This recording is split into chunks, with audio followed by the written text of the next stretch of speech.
On July 20th, Mahindra shocked us with the name ROXX, a name that will be associated now with the OG Thar, a car that is supposed to take you from point A to point B, even if there is no road in between them. And now, with the newer extended 5-door version, it says you can carry more people with more comfort in the same space. Welcome to Car and Bike. My name is Girish Karkera, and today we are driving the all-new Mahindra Thar ROXX.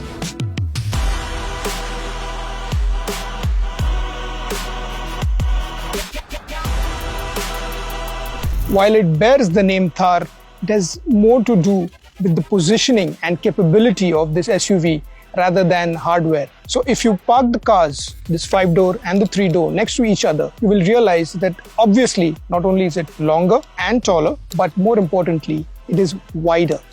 So the larger Thar ROXX not only has 2 extra doors, a larger boot space, but it also affords a bigger cabin. If you look at the wheels, they are one size bigger than the 3-door version at 19 inches. Ground clearance, however, is more or less the same. Now on paper and in reality too, what it means is with a longer wheelbase but similar ground clearance, it may probably not be as capable off-road as the 3-door version. But what it will do better, most definitely, is with on-road dynamics.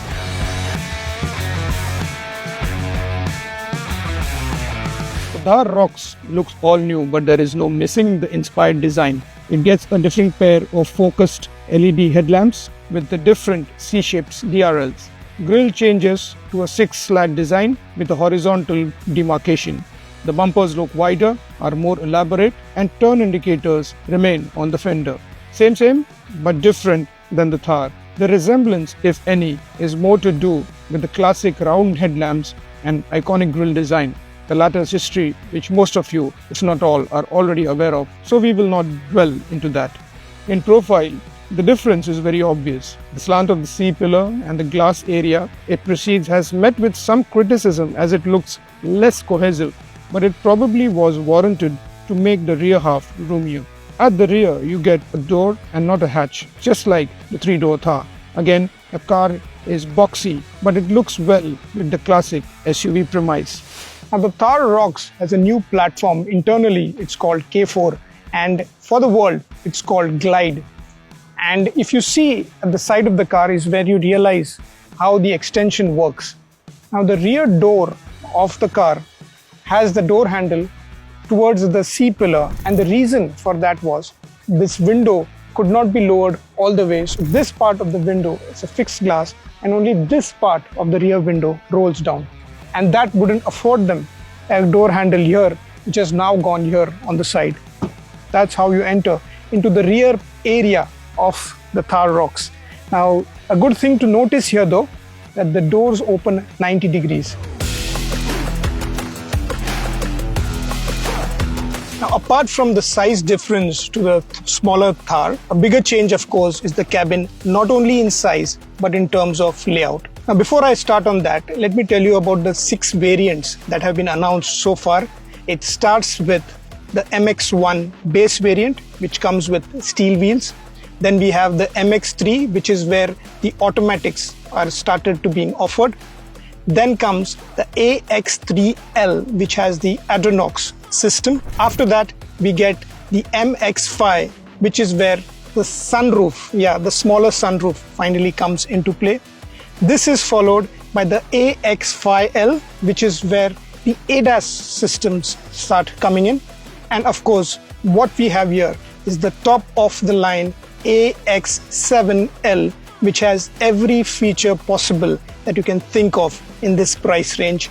So you should check out the dashboard of this new Thar ROXX, and you realize how it's busy, it looks premium and well finished. The textures, the kind of plastics used do symbolize quality, and they haven't forgotten that this is inherently an off-road vehicle, easily understood by these grab handles that you can see on the A-pillar. The dashboard is a dual tone one. You can see the use of black with stitching as well as white plastic. There is a grab handle here as well. The steering is big and is very similar to what you get in the Scorpio, or very similar to what you see also in a 700. The bigger thing here, since this is a top variant, is the touch display as well as a digital instrument cluster. Now I'm going to switch on the car, and you have button start on this, and it is not placed on the dashboard, but it is placed on your steering column.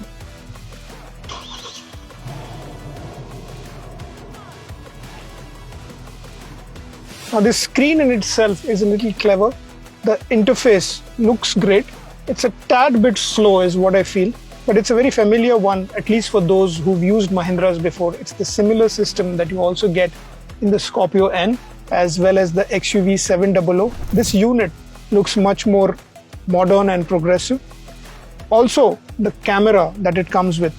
Now this comes with 360-degree camera as well, which I can activate via a button on the dashboard, and you can immediately notice the clarity of this camera. It is really nice. Also on the digital instrument cluster, a lot of nice touches that they have.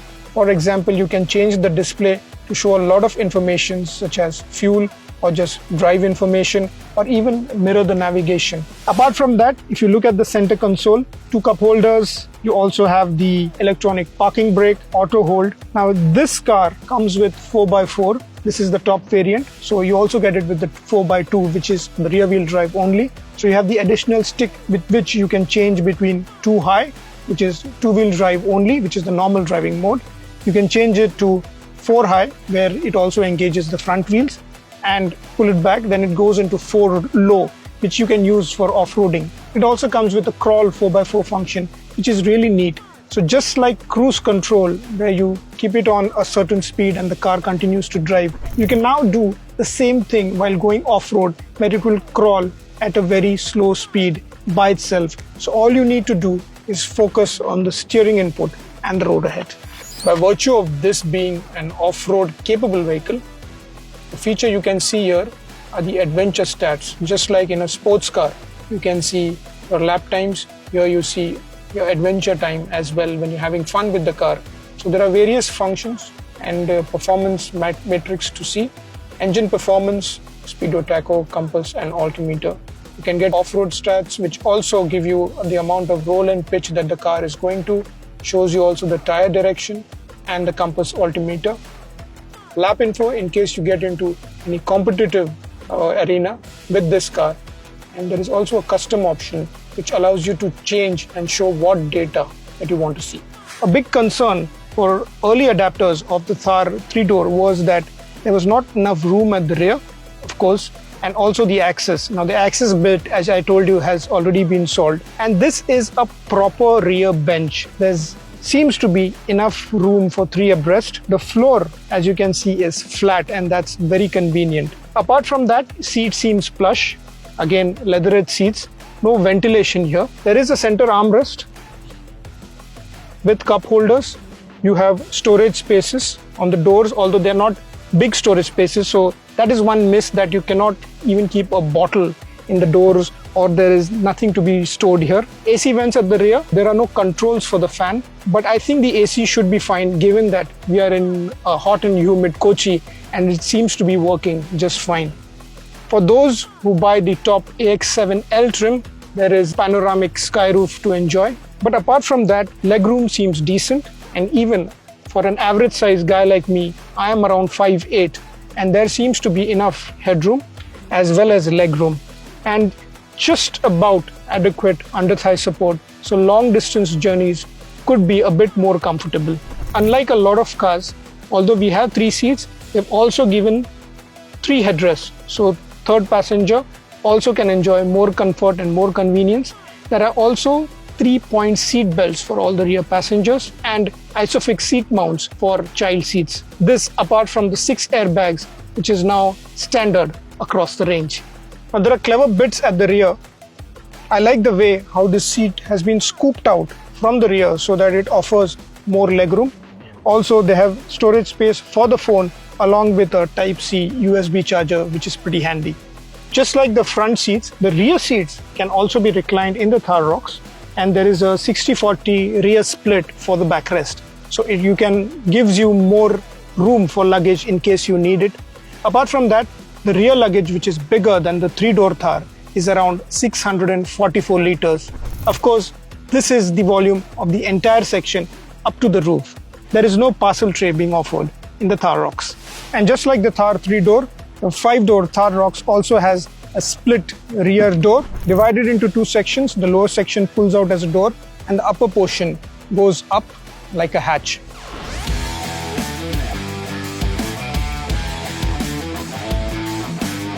The Thar ROXX is available with either a petrol or a diesel engine. The petrol engine is a 2-liter from the M Stallion family. It can be mated to either 6-speed manual or a 6-speed torque converter. Now the manual is available in 2 states of tune. The diesel is a 2.2 from the M Hawk family, and that is available in 2 states of tune for the automatic, but the manual is a solo. In both of these, 4x4 starts at the mid MX5 level, but it is only available with the diesel engine.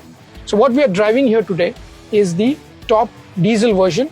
As you can see, it has an automatic box and the 4x4 shifter as well. The 4x4 can be toggled between a 4 high and a 4 low, which shows you the extreme capability of the Thar ROXX, very similar to that of the 3-door Thar.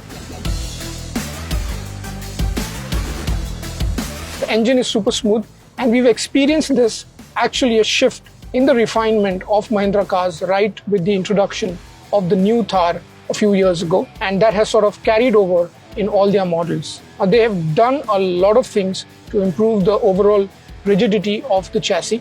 See the difference when you are driving the car. A lot of work has also gone behind the suspension and the ride quality. The ride quality is really excellent. What they have done to the suspension tune-up is that they have ensured it doesn't bounce as much. Yes, there is a body roll, but the bounce is under control. It's relative, of course, and compared to the 3-door Thar, it's much improved. The steering wheel visually reminds you of the one in the 700, which was launched roughly 3 years ago. And it's a very similar looking unit, and it affords a very similar power steering feel as well. This is an electric power steering. From turn to turn, it can go around 3 circles. It weighs well, and it communicates well with the driver as well. You will really love driving the Thar ROXX. The thing that you would appreciate the most is that at high speeds, it is able to be very calm and very stable. Now, that is something that a ladder-on frame chassis really struggles with, but they've really done wonders with the car's suspension. Again, I'm saying this from a perspective of a true blue off-roader, a true blue ladder-on frame chassis car. Its ride quality and overall refinement levels are very close to that of the 700, which is a proper monocoque SUV.